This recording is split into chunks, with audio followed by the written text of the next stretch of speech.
শুভ সন্ধ্যা বন্ধুরা, চলে এসেছি আজকে ডেলিকার ব্লগ নিয়ে।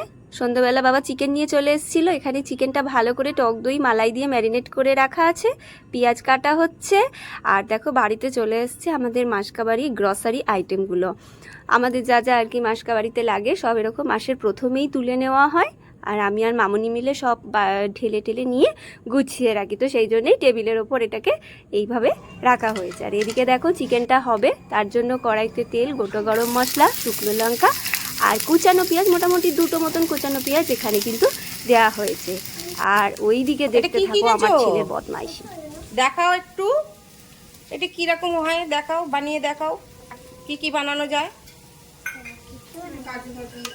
কি কি বানানো যায় দেখাও। এবার ওই কুচনো পেঁয়াজের মধ্যে দেওয়া হচ্ছে খানিকটা কাজু বাদাম, তারপরে দেওয়া হচ্ছে দেখো পোস্ত, সাদা তিল। এবার সমস্ত উপকরণকে একসাথে ভালো করে ভেজে নেওয়া হচ্ছে। আর এদিকে দেখো বেটে নেওয়া হচ্ছে আদা রসুন।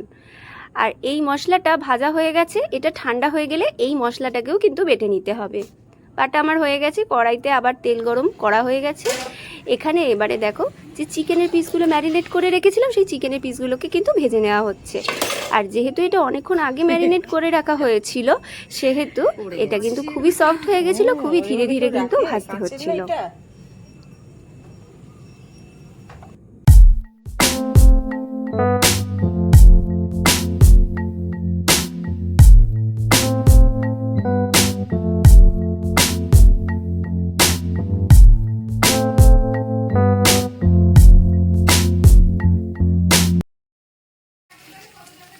চিকেনের পিসগুলো ভাজা হয়ে গেছে, এবারে দেখো আমি তুলে নিচ্ছি।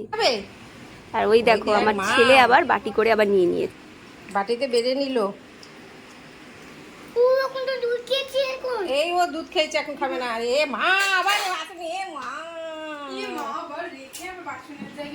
যা সব মাছ দেবে এখন, এগুলো করে কেউ? এরই ফাঁকে আমি সমস্ত কিন্তু গ্রসারি আইটেমগুলোকে কিন্তু ঢেলে নিচ্ছিলাম কৌটে। আর রাত্রিবেলাতে এই চিকেনটার সাথে হবে গিয়ে হচ্ছে রুমালি রুটি, তাই ময়দাটাকে ভালো করে দুধ দিয়ে মাখা হচ্ছিল। দুধটা কিন্তু হালকা উষুম গরম করে নেওয়া হয়েছিল, সেই হালকা উষুম গরম দুধ দিয়ে কিন্তু মাখা হচ্ছিল। আর এদিকে দেখো গরম করা হচ্ছে কয়লা, কারণ হচ্ছে চিকেনটাতে একটা স্মোকি ফ্লেভার দেওয়া হবে। দেখতেই পাচ্ছি একটা বাটি নিয়ে নেওয়া হয়েছে, তার মধ্যে জ্বলন্ত কয়লা দেওয়া হচ্ছে, আর ওপর থেকে দেওয়া হচ্ছে কিন্তু ঘি। বিশ্বাস করবে না বন্ধুরা, এই টাইমে এত সুন্দর একটা স্মেল উঠেছিল, মানে বলা বাহুল্য। তুমি দেখো কত সুন্দর স্মোকটা উঠছে, তোমরা সবাই দেখতে পাচ্ছ কত সুন্দর স্মোক উঠছে। খানিকক্ষণ পর এটাকে ঢাকনিটা খুললেই কিন্তু একটা অসাধারণ ফ্লেভার এই চিকেনটার মধ্যে কিন্তু ধরে নিয়েছিল। দেখো কত সুন্দর দেখতেও লাগছে, আর বিশ্বাস করবে না এটা কত সুন্দর খেতেও হয়েছিল। এবার চিকেনটাকে এবার বসানো হবে, তার জন্য কড়াইতে তেল দিয়ে তাতে গোটা গরম মশলা দেওয়া হয়েছে, দেওয়া হচ্ছে রসুন বাটা, আদা বাটা দিয়ে ভালো করে মশলাটা ভাজা ভাজা করে নেওয়া হচ্ছে। আর দিয়ে দেওয়া হচ্ছে সেই যে পেঁয়াজ টিয়াজ দিয়ে যে মশলাটা ভেজে বেটে রেখেছিলাম, সেই ভাজা বাটা মশলাটা সেটাও দিয়ে দেওয়া হলো। দিয়ে ভালো করে কষিয়ে তাতে পরিমাণ মতন অল্পই জল দেব, যেহেতু এটা খুবই মাখা মাখা গ্রেভি টাইপের হবে, সুতরাং এটাতে অল্প পরিমাণেই জল দিতে হবে, যাতে যতটুকুনি জলে মশলাটা সিদ্ধ হয় সেই পরিমাণেই। ভালো করে খুন্তির সাহায্যে মিশিয়ে নেওয়া হচ্ছে।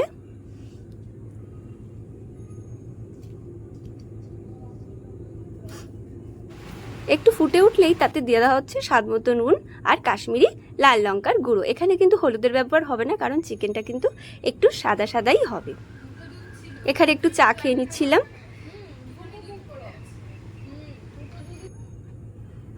আর গ্রেভিটা তার মধ্যেই ফুটে উঠেছে। এবারে চিকেনের পিসগুলোকে কিন্তু এর মধ্যে আস্তে আস্তে দিয়ে দেওয়া হচ্ছে, দিয়ে ভালো করে গ্রেভির সাথে মিলিয়ে নেওয়া হচ্ছে।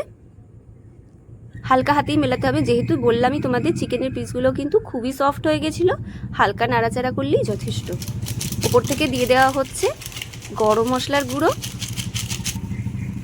কস্তুরি মেথি, হাতে একটুখানি ঘষে নিয়ে কস্তুরি মেথি ওপর থেকে ছড়িয়ে দেওয়া হচ্ছে।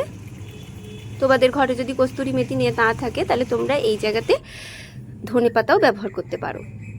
ওপর থেকে দিয়ে দেওয়া হচ্ছে কিন্তু মালাই। এটা কিন্তু দারুণ টেস্ট লাগে। আর দিয়ে দেওয়া হচ্ছে অল্প পরিমাণে একটু বাটার। এবারে বানিয়ে নেওয়া হবে রুমালি রুটি। তার জন্য দেখো রুটিটাকে ভালো করে বড় করে বেলে নেওয়া হচ্ছে। এখানে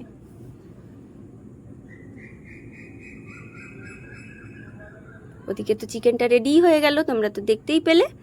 এখানে বানানো হচ্ছে কিন্তু রুমালি রুটি। কড়াটা একটা ভালো করে গরম করে নেওয়া হয়েছে, উপর থেকে দেওয়া হচ্ছে নুন জল। এই জলটার মধ্যে কিন্তু অল্প নুন দিয়ে রাখা ছিল, সেই জলটাই উপরে ছিটে দেওয়া নেওয়া হলো। আর এরপরেই দিয়ে দেওয়া হচ্ছে সেই পাতলা করে বেলে রাখা রুটিটা। আর গ্যাসের ফ্লেমটা এখানে একদম লো। এবার হালকা করে কাপড় দিয়ে চাপ দিলেই কিন্তু আস্তে আস্তে রুটিটা কিন্তু রেডি হয়ে যাবে। দেখো হালকা হালকা করে স্প্রেস করলেই কিন্তু তোমরা বুঝতেই পারবে যে রুটিটা কিন্তু হয়ে এসছে। ওই দেখো, দেখেছো কত সুন্দর ছোট ছোট বাবলস হয়েছে, তার মানে রুটিটা কিন্তু হয়েই গেছে।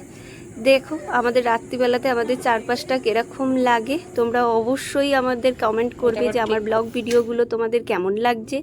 আর এদিকে দেখো রুটি কিন্তু একের পর এক কিন্তু হয়ে গেছে। দেখো কত সুন্দরভাবে একের পর এক রুটি রেডি হয়ে যাচ্ছে। এখানে কিন্তু তোমাদের দেখিয়ে দিচ্ছি, দেখো কত সুন্দর রুটিটা হয়েছে। আর খুব গরম বলে না হাতে ধরতে পারছিলাম না বেশিক্ষণ। তাহলে তোমরা অবশ্যই বলবে যে আজকের ব্লগ ভিডিও কীরকম লেগেছে। লাইক করো, শেয়ার করো।